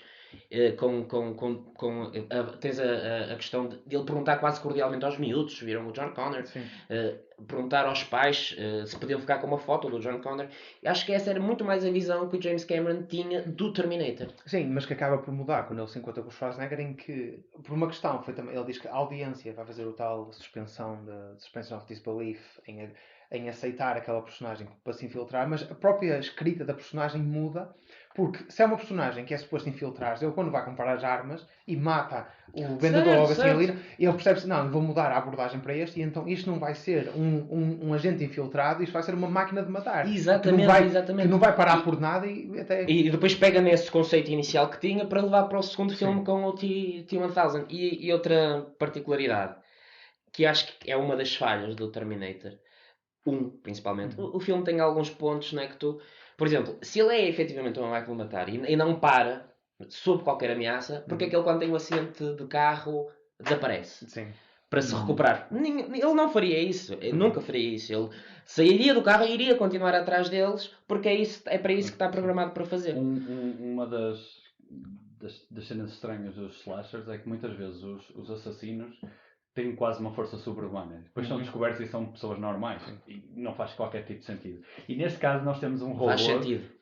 Exatamente, faz todo sentido. Aquela capacidade implacável de andar sempre para a frente, matar, levar tiros e continuar, encaixa perfeitamente e ajuda a levar a história e a torná-la mais Mas credível. até, por exemplo, falar um bocado dessa cena do carro. Isso é o momento em que ele depois volta ao apartamento mas isto só está, é daquelas... É para fazer um bocado de exposição. Mas nem é só isso, pode ser também essas lacunas que dá para preencher, mas se a programação dele diz que se ele tiver algum tipo de defeito ou se tiver algum tipo de dano, a prerrogativa é de primeiro afastar-se, porque ele vê aqueles polícias todos e ele pode processar, e a possibilidade de eu conseguir matar esta gente toda e não matá-los a eles e conseguir fazer a missão está comprometida. Então eu tenho de me afastar agora para Sim, eu compro regenerar isso, eu e compro depois isso. voltar. Eu compro isso, Olavo, mas não faz muito sentido depois com o panorama todo do filme. Porque tu vê-lo em situações muito mais complexas depois e ele não vai para trás para recuperar as forças nem para se reorganizar. Nem, mas- Ele continua na busca incessante do objetivo dele e faz sentido. Ele é uma máquina de matar, ele se tem o target definido e está ao alcance dele, ele vai atacar o target até conseguir cumprir a missão. É essa a premissa do Terminator. Nessa cena, eles têm essa cena para fazer, a cena do olho e têm essa cena do braço para fazer, querem mostrar que existe uma máquina ali por baixo, querem mostrar essa parte mais orgânica, querem explorar isso e acho que aí a narrativa sofre um pouco para eles poderem fazer essa Sim, mas ao mesmo exposição. tempo não é uma máquina de matar exclusivamente nessa ideia. Não há numa linha reta porque vês que ele planeia, ele vai comprar as armas. Não é? Ele, quando vai à polícia da segunda vez, ele vai lá e pergunta por ela. E a polícia não quer deixar entrar, está preso. E ele, em vez de ele dar a olhar à volta, ele está à procura de entradas. Certo, mas aí E é a ele falta para- da organização. Por exemplo, o T-1000, se reparares, ele é super cordial no filme todo. A partir do momento que vê o John Connor, começa a mandar pelos ares. Porque já fez o target, né? Encontrei, já não preciso de mais nada. Já não Sim, preciso... ele tem que fazer o blend-in, não é? Exato. Nós também, onde quer que andasse, andavam atrás dele e destruíam. Exatamente, Ou exatamente. tentavam destruir. Outro tema. Sabemos que o Kyle Reese e a Sarah Connor têm que ter uma relação amorosa para dar origem ao John Connor. No entanto, pareceu-me muito forçado daquilo. Eles em pouco tempo estão a fugir e logo a seguir está frio e logo a seguir estão a fazer sexo. Sim, mas e até o fim. Reis, tens que te pôr na posição de alguém que está com a sua adrenalina no máximo, que descobre vai haver uma guerra nuclear e que tem que ter um filho. Por isso, aí... E do outro lado, um homem que nunca Pode ser um esteve bocado- com uma mulher. Sim, pode ser um bocado Galdéria nessas circunstâncias. Pronto, lá está. Acho que foi um bocado forçado. O ele vir já com um amor pré-definido porque viu uma fotografia e as histórias também parece que Também era foi a um única bocadinho mulher que viu rebuscado. que não estava com um capacete militar ou qualquer coisa do género. Bom, nós assumimos que há procriação na mesma Certo, no certo, futuro, certo. apesar de todo este apocalipse. Pronto, e ela se calhar também estava desesperada porque o amor da vida dela não estava a aparecer. Pá, pode-se ter Sim, ela tinha já partilhado. 19 anos, já não era nenhuma. Ela já estava a pensar, bem, E agora vou ficar com a tia. ela própria diz no início, as duas amigas vão sair à noite com os supostos namorados e o outro corta-se na última hora. Ele diz, não, tens de arranjar outro, este Sim. não é para ti. Vou ao Então, cinema. pronto, isso, vou ao cinema, depois nem sequer vemos ela ao cinema, ela aparece num... Certo. Está num Ela bar. tem 19 anos no filme, isto pela métrica de que ela depois no Terminator 2 é apresentada como uma pessoa com 29 anos e passam 10 anos. O próprio John Connor tem 10 anos quando o filme já anda de moto também, já é uma, cena, já é uma boa cena. Embora ele tenha 13, o Edward Furlong tenha 13, a personagem dele tem 10, 11 anos no máximo. E de facto, ela com 19 anos também tem uma relação com o Kyle Reese, que está no final dos seus 30 não é? Sim, mas o próprio Edward Furlong, ou John Connor, no segundo diz: minha mãe nunca disse, mas acho que ela estava muito apaixonada pelo meu pai. Eles tiveram juntos umas horas. Mas assim, mas se alguém Acho que eles estão a tentar criar um enredo amoroso. Mas ela própria, isso é muito existe. forçado. É muito forçado. Muito forçado. Mas assim, se alguém vier do futuro para te salvar de uma máquina exterminadora, eu acho que Sim. se calhar vês esta pessoa de outra Sim, perspectiva. é uma coisa O que protetor. nós não podemos julgar porque nunca vamos passar por isso, não é? Sabes lá? Pois, exato. Não, mas eu percebo o que quer dizer. Acho que acontece tudo demasiado rápido. E daí eu gosto desta ideia de que o próprio John Connor manipula o Kyle Reese em apaixonar-se pela mãe antes sequer de ir para o passado. Porque ele, quando já vem para o passado, já está... Ele é um Terminator. Ele também é um Terminator. Não, o meu objetivo... Sexual. O meu objetivo é encontrar a Sarah Connor. Certo. E... Isso é, não, ele não sabe isso. Pronto, Mas assim, o objetivo do John Connor é... Mas se fores dessa perspectiva, não é? Tens dois Terminators à caça da Sarah Connor por motivos diferentes. Os dois filmes sofrem do mesmo que é, são filmes de ação. E não há espaço para muitos momentos lamechas e muito amorosos. E então tens que encaixar rapidamente essas Sim, aliás, no essas segundo partes. não existe um único. Aliás, no segundo acho que não As partes existe... mais lamechas do miúdo a chorar, de preocupar com a mãe. sim, mas não existe aqui uma relação amorosa. Existe só aquela exposição da parte da família do Miles Dyson. Que é a coisa mais... Sim, mas é um contexto familiar. Sim, um contexto mais familiar. Sim, mesmo a mostrar que efetivamente o vilão, não é? Que acaba por ser o grande vilão, não tinha essa noção. O Miles Nielsen é a Sarah Connor do segundo filme, não é? Exatamente. E ele está ali, ele é responsável por alguma coisa, mas ele é uma pessoa comum que gosta dos filhos, gosta da família, tem um projeto, tem um trabalho, quer concluir, quer fazer alguma coisa importante pelo mundo. E depois Eu acho que nas cenas estendidas abordam ainda mais essa família. Acho que há uma parte que eles vão sair todos em família, mas ele tem que trabalhar. Sim, eu vi essa E cena. eles criam ainda um bocadinho mais o contexto familiar para Exatamente. termos ainda mais empatia com aquela família. E nós temos empatia. E quando vemos a Sarah Connor tomar essa decisão, nós vemos a Sarah Connor como um Terminator. A Sarah Connor veste o papel do Terminator nessa situação. Sim. E lá está. É muito também esse paradigma entre o bem e o mal. É muito difícil de definir aqui, não é? O que é que as tuas ações... Nós estamos habituados a ver se alguém nos está a atacar e que nos quer matar, será necessariamente mau, mas pode ser por um bem maior, não é? E na perspectiva do Terminator seria sempre também, para as máquinas, é uma guerra, e numa guerra não há lados bons nem lados maus. Certo. No primeiro filme, depois temos a parte final, temos o embate com o Terminator, numa fábrica, novamente uma fábrica no segundo. Continuam os mesmos paralelismos, mas pronto, depois eles lá conseguem acabar e ela no fim está a ir para o México, que é depois uma analogia para um salto para o segundo filme. O parte engraçada, ela mostra ela tira a fotografia, o rapaz mexicano tira-lhe uma fotografia e o engraçado é aquela fotografia que dá início no futuro à viagem. Lá está, e à referência. o determinismo. O ciclo da história a fechar de alguma forma o filme. Já aqui começa o início do. Sim, do e mais aí filme. uma questão que nós estávamos a falar do início, que é ela viu a fotografia antes, ela sabe como é que a fotografia chegou ao Kyle Reese, que foi o John Connor que deu a fotografia, ou seja, ela automaticamente vendo aquela fotografia sabe que vai ter de dar aquela fotografia ao John e vai ter de dizer ao John que vai ter de contar um bocado a história do pai. É inevitável. Isto é um ciclo vicioso em que vai tudo acontecer em consequência do que aconteceu antes. Sim. Pronto. Acho que a história do primeiro filme é muito bem contada, apesar de ser um filme com algumas limitações de budget e de performance dos atores. 6 milhões, 6.4 milhões. No entanto, visualmente, conseguiram também trazer muita coisa boa. A parte de stop motion, estava a ver recentemente também o stop motion. Há lá alguns stop motion que são um bocadinho fracos. Não têm frames suficientes para aquilo ser fluido, mas quando vemos ao longe o exoskeleton a mexer-se, eu acho que está muito fluido, está muito bem feito. Sim. Acho que sobrevive 30 anos ou 40 anos depois, quase. Efetivamente olha-se e vê-se aquilo muito bem feito. Eles foram muito inteligentes, porque depois mais para o final, quando é só o torso e tu vês uma mão a aproximar-se, então vês que o que está fora da câmara é alguém. Os pés, ele a subir as escadas. Lá está, o James Cameron foi aprendendo. Porque a ideia dele era fazer tudo em stop motion. Mas depois a parte da produção convenceram, não, efetivamente nós conseguimos construir peças ambulatórias para criar pequenas cenas para não ser tudo necessariamente stop motion, senão vai ficar...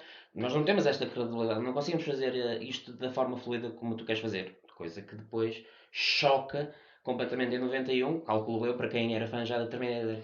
Só aquela cena inicial dos exoesqueletos a andar ali pelo meio daquele cenário de guerra deve ter sido chocante visualmente. Salientar aqui o trabalho do Stan Winston, porque apesar de tudo foi ele, e ele até foi recomendado ao James Cameron por um amigo dele, porque isto aqui, eu acho que o primeiro Terminator foi que lançou também um bocado a carreira do Stan Winston, que estamos a falar disto antes do Jurassic Park,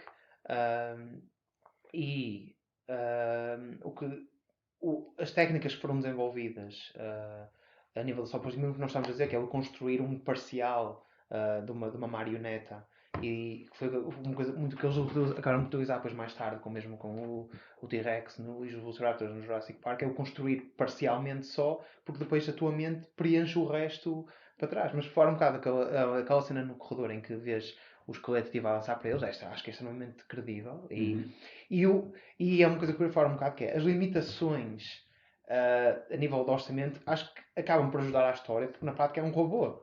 E se ele tem um movimento mais fluido no início, faz sentido depois está todo destruído, já ter levado pancada e tudo, que o movimento seja assim um bocado mais esteja a crashar quase. Então isso tu quase que acabas por aceitar a ver aquele delay nos frames, da mesma maneira que quando eu por acaso quando vi o filme agora recentemente, apercebi-me que as próteses, quando o Arnold Schwarzenegger está a fazer a tal cirurgia, que aquilo pá, é mau. Mau no sentido em que, comparativamente à cara dele normal com aquelas próteses, percebes que é uma prótese, mas ao mesmo tempo estás a pensar, peraí, mas claro que é uma prótese porque é um robô que tem pele falsa por cima. Certo, Mas quase que me fez crer que eles tivessem abordado e visto, peraí, nós nunca vamos conseguir criar artificialmente esta cara igual, vamos pôr o Schwarzenegger assim. E vamos, ou seja, quase que merecia que no início do filme, aqueles primeiros 20 minutos do filme, que lhe tivesse acontecido alguma coisa, que ele tivesse a cara tivesse derretido, ou que ele tivesse ou que aquela explosão tivesse acontecido antes, e que ele tivesse o filme todo com uma prótese tipo falsa na cara, a desfazer-se aos bocados, daí ele ter de meter os óculos, ou ter de dar um capuz, por exemplo, em que depois essa cena em que ele está a tirar o olho seria um bocadinho mais credível e não gostaria tanto. Nós, se fizermos uma comparação com os filmes de série B, claramente, sempre que eles tentam fazer alguma coisa que não é real, é extremamente foleiro. Fica muito mal. E, no entanto, acho que é aqui que se nota a diferença de um realizador espetacular, um realizador que vai atingir o estrelato e que vai ser brilhante, porque teve coragem num filme que podia evitar essas cenas e do género, olha, aconteceu isto, e fazer uma exposição através de diálogo ou qualquer coisa do género. Não, arriscou e fez essas próteses e fez o stop motion e teve coragem para fazer isso. E acho que é nesses momentos que o realizador se destaca e diz, eu sou bom. E ele E só deixar também aqui uma nota de crédito ao Brad Fiedel por causa da banda sonora. Porque é marcante. O primeiro filme é quase que te soa sintética, né? E ele teve muita dificuldade, o budget era muito curto também. E é de salientar porque a banda sonora funciona muito bem no filme, e principalmente aquelas notas icónicas. Depois no Terminator 2 entrega-nos uma banda sonora incrível, pegando já nesse sample, nessa amostra que já tinha do Terminator 1, e faz um trabalho incrível, com orquestra, já com vários layers de som, coisa que notavas no primeiro que não havia essa possibilidade. Sim, Uma música quase muito eletrónica, muito sintetizada, e ele próprio fez isso sozinho quase. Ele só tinha um sintetizador, eu li qualquer coisa sobre do género. Portanto, o trabalho dele estava muito condicionado. Sim, mas a parte do Incrível. Acho que é espetacular e encaixou. É daqueles pequenos toques que ouvimos em qualquer lado e traz-nos sempre boas memórias. Acho que na parte final, na perseguição, o som, a música, acho que está boa. Acho que está adequada e que cria. E a música do Terminator 2 aliás, tudo é da água para o vinho. Os efeitos especiais tudo bem que havia um budget diferente, houve desenvolvimento tecnológico em 6 ou 7 anos, mas nota-se perfeitamente que tudo o que está envolvido no filme está muito mais maturado. Sim, mas o segundo já é um 100 milhões de orçamento, já é um blockbuster no verdadeiro sentido da Sim, palavra. mas há muitos filmes de 100 milhões dos anos 90 que têm essas ambições, e ainda hoje tu vês o filme, porque ali eles fazem efetivamente esse equilíbrio muito bem feito. Estávamos no início do CGI e eles só usavam CGI com essa mentalidade de que só vamos usar CGI se for estritamente necessário, se não o conseguimos fazer de outra forma. O próprio James Cameron diz que o trabalho de maquilhagem evoluiu imenso em 7 anos e eles já conseguiriam fazer muitas das coisas sem recorrer ao CGI, só com maquilhagem. Por exemplo, a diferença hoje em dia dos filmes evoluírem bem ou não é que esses filmes antigos mantêm-se bem porque usaram efeitos práticos. E é um combo de recursos. Exatamente. Hoje em dia é efeitos especiais para tudo. E os efeitos especiais, nós vamos evoluindo, o nosso cérebro começa a processar e a perceber, ok, é possível fazer melhor, olhamos para o passado. Certo. E há debilidades. Há uma explicação lógica para isso. É evidente que se tu vais ver um filme do universo da Marvel, em que é tudo CGI e é tudo incrível, o teu cérebro automaticamente habitua-se e perde o impacto. Estes filmes envelheceram muito bem e continuam a ser muito mais credíveis e aproximam-nos muito mais da ação do que um filme recente da Marvel ou do Michael Bay ou whatever, porque eles usaram a CGI de uma forma muito estratégica. Só usavam CGI para aquilo que era estritamente necessário. Tinham stop motion, tinham animatrónicas, tinham sets construídos. Por exemplo, coisas como o duplo da Harley Davidson, o salto em que eles pegam numa Harley Davidson real e transformam-na, porque para fazer um salto daqueles seria sempre necessário utilizar outra moto, e eles fazem aquilo com uma corda e depois só usam o computador para cortar e para tirar ali a corda. Pá, tudo isso é muito mais real, todas as cenas são muito mais reais porque eles efetivamente, por exemplo, do Jurassic Park também faz isso muito bem. Sim. O São Jurassic filmes. Park, nas mesmas cenas, conseguem meter as duas coisas e nós nem percebemos Exatamente, e o aonde é filme que ela envelhece, entrou e e os filmes saiu. envelhecem muito bem. Nós vamos olhar para os filmes agora e parece tudo muito mais artificial, muito mais Não, plastificado. a Mesmo mesma, que a escala das coisas seja muito maior. para mim, um dos momentos marcantes é quando o Schwarzenegger no Terminator 2 tira a mão para fora e vês o braço e ele a mexer. Aquilo, tu pões isso no cinema agora e aguenta-se. Certo? Tu projetas o filme outra vez agora no cinema agora para uma geração nova e eles veem aquilo e ficam chocados porque o que se faz agora, por exemplo, vamos falar um bocado da Marvel, é automaticamente CGI, é põe uma luva verde na pessoa e depois animam tudo digitalmente, só que existe sempre este corte. E uma das razões pelas quais eu, por exemplo, quando faço de gravar em curtas-metragens, uma das coisas que eu tento puxar é sempre fazer tudo pela realidade, porque mesmo se não for perfeito, o que aquilo nos vai dar vai-nos dar em câmara algo que nós nunca conseguiríamos projetar digitalmente. Porque quando tu Exatamente. fazes alguma digital, tu estás a controlar tudo. Voltamos já à inteligência artificial, que é ensinada, em que tu estás a controlar cada momento. Mas quando fazes algo real, tu estás-te a expor de certa maneira a que coisas possam correr mal, outras coisas possam correr melhor, mas tudo o que acontece no espaço físico e em que a física aplica-se. E quando aqueles são testes, mas ou quando ele está a tirar o braço e tu vês a maneira como a pele se dobra e a maneira como ele arranca aquilo fora e depois vês as próprias peças a mexer e a criar atrito entre elas com os dedos, isso como é tudo prático, a nível narrativo. Alguma coisa no nosso cérebro que nos faz É, comprar sempre muito mais as cenas reais, as cenas que foram feitas, que existem. É isso que os grandes realizadores perceberam há muito tempo, quando apareceu havia essa limitação também, não é? CGI é caro. Um, o facto de perceberem que o CGI é um recurso, não é uma solução. É mais uma ferramenta, como existem variedíssimas ferramentas no mundo de cinema para criar cenas incríveis. E hoje em dia parece que eles não percebem Não. isso. E depois, e claro que isto falamos de cinema e, por exemplo, falamos destes filmes que sobrevivem até agora, uma das razões pelas quais sobrevivem depois tem a ver com o imaginário também. E tu vais, por exemplo, a museus de cinema e, por exemplo, estive em Leão, tem lá um museu de cinema e uma das coisas que eles têm lá, eles têm próteses do Terminator. Eles têm uma réplica da Alien Queen lá. E se falarmos num mundo em que é tudo CGI, isto tudo desaparece, não é? Isto Certo? tudo está posto Aquilo é num quase disco rígido. e deixa para a posterior a maquete de o modelo Sim. de, não é? As pessoas, este foi o modelo, este foi o fato, Uhum. isso é É. tão fixe. Só que há a ideia pré-concebida que se fizermos em efeitos especiais fica mais barato do que efeitos práticos. Uhum. E a realidade é que hoje em dia nós somos capazes de ver jogos ou filmes em que o detalhe estético de um 3D de uma casa pode custar tanto como criar uma casa real. Sim. E podemos olhar para um jogo e disserem gastámos não sei quantos milhões para desenvolver o jogo, da parte gráfica, e aquela casa, porque fazia parte da história, perdemos não sei Sim. quantos meses só a fazer aquilo. Fazes as contas, são cento e tal mil euros, temos um apartamento por cento e tal mil euros. E a realidade é, o que nós gastamos é fazer fisicamente algo, fazê-lo virtual vai custar igualmente.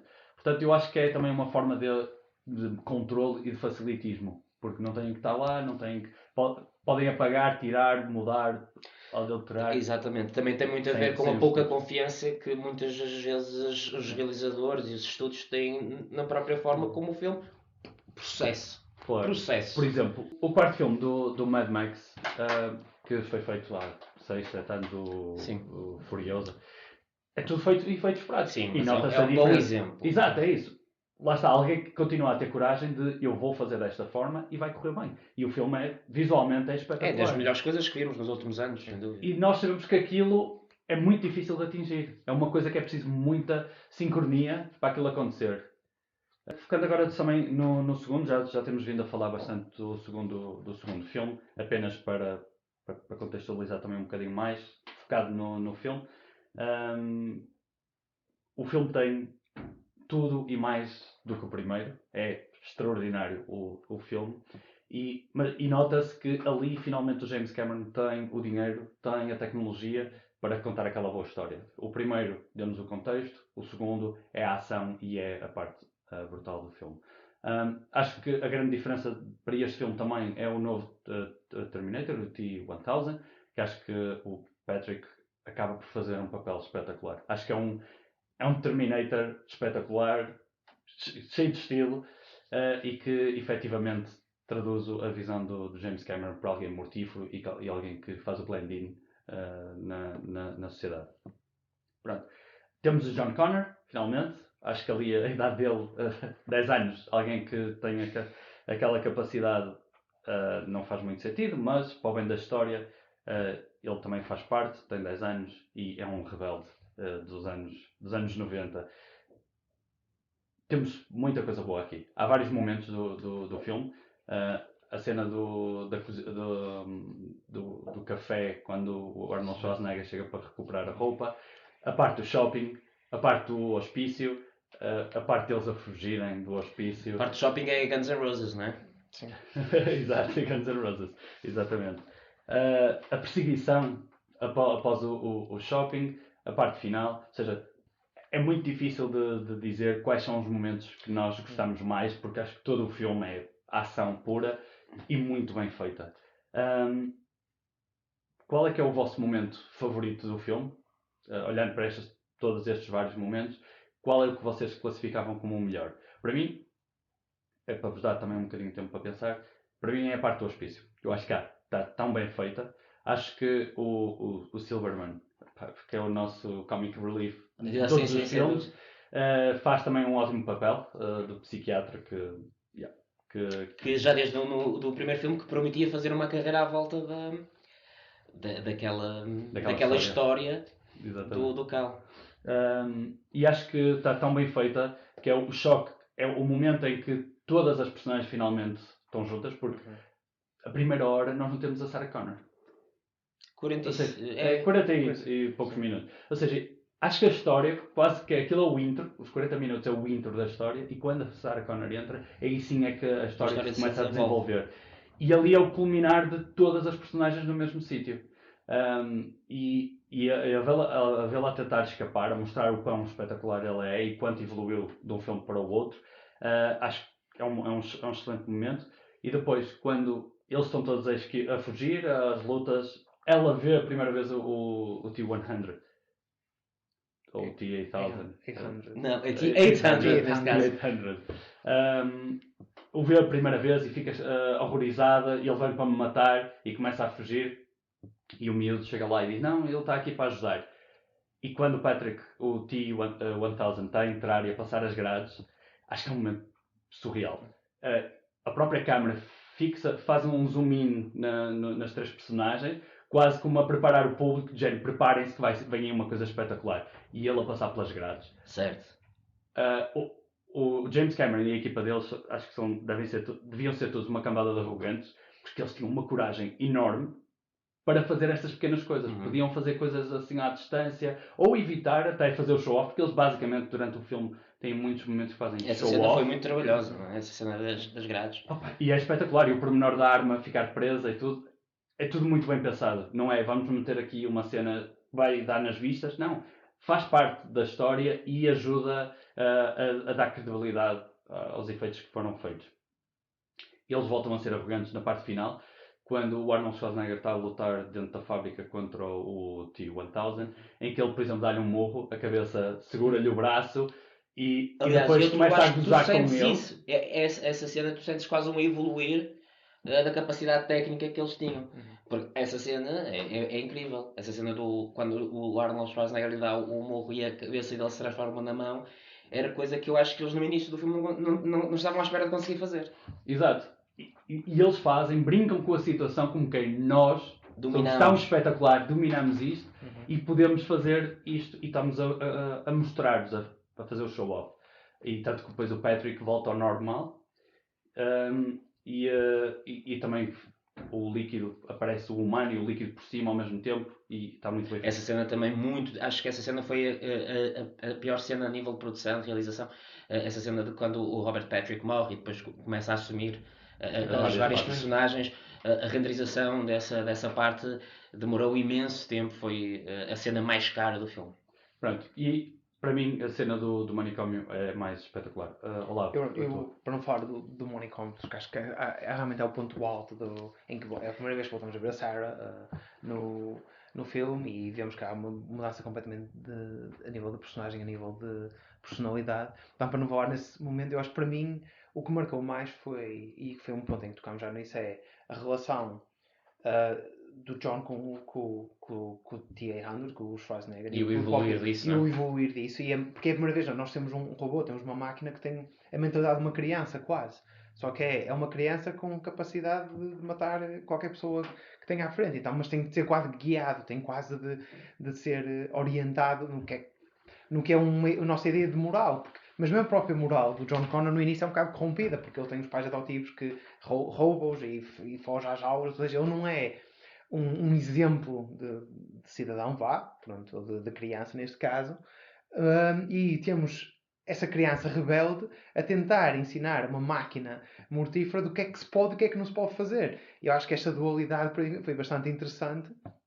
E agora falando um bocado das partes da ação, acho que ainda é o momento que não marca mais na perseguição, a tal perseguição de moto com um caminhão, mas para mim a imagem que me fica do Schwarzenegger é a maneira como ele recarrega a caçadeira, que acho que foi a primeira vez que se viu aquilo em cinema, é incrível, quando ele roda com a caçadeira para recarregar uma... Sim, ao contrário, pegando aquilo que eu estava a dizer, é assim que um Terminator é suposto disparar. É assim que um Terminator é suposto lidar com uma arma. Super eficiente, que é, não é? E é isso que se viu a diferença. Parece que o T-800 no segundo filme, que é muito mais eficiente a matar do que o modelo anterior que vimos no primeiro. Todo o filme é muito estilizado. E muito bem estilizado. E ele, tipo, é um filme cool. Sim, ele não falha Sim, e há muita cultural à volta dos road trucks, dos caminhões, as motas, as estradas, é muito americanizado naquela coisa do... Existe muito isso. E depois, o outro para mim, o momento no fim é aquela linha, aquela fala no final em que o Terminator, ele diz, tipo, eu não me consigo autodestruir, tipo, vão ter de ser vocês a matarem-me.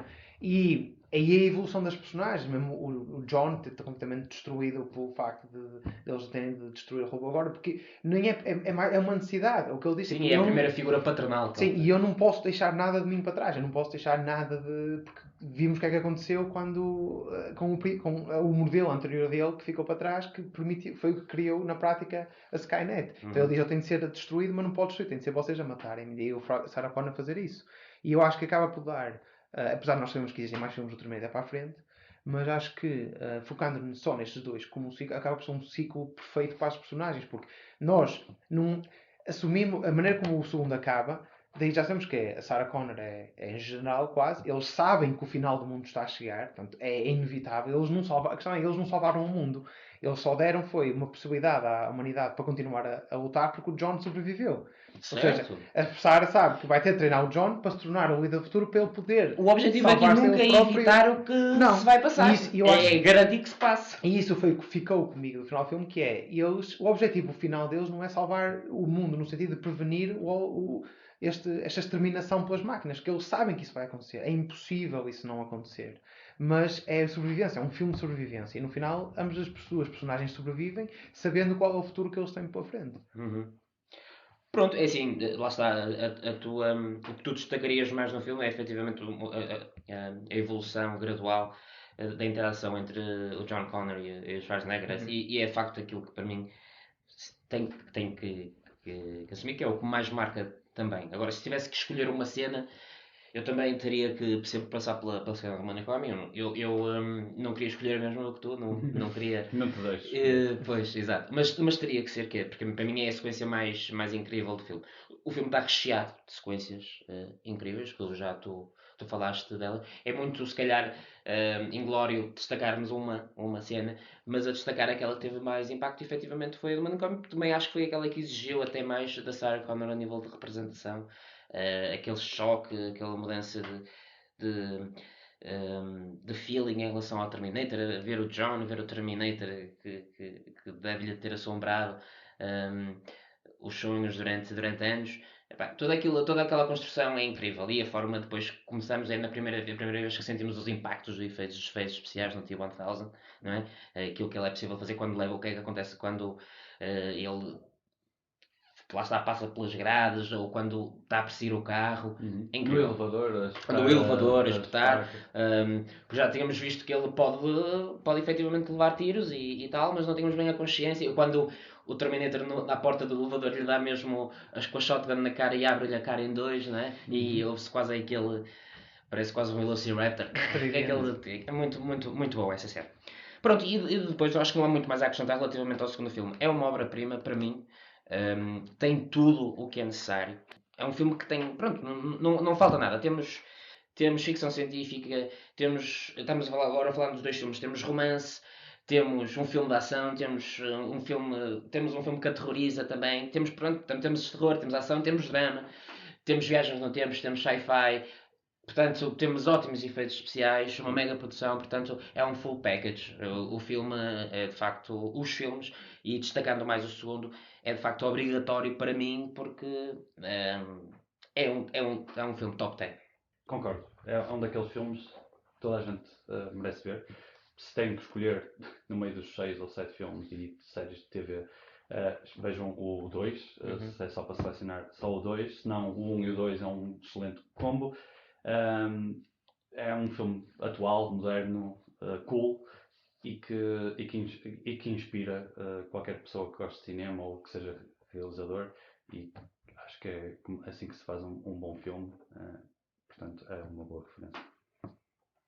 Pronto, acabamos assim o nosso episódio sobre o Exterminador ou Terminator. E fica tanto por dizer, né? E fica tanto por dizer. E ainda há muito que poderíamos falar. Obrigado por nos ouvirem e até uma próxima. Obrigado, até uma próxima.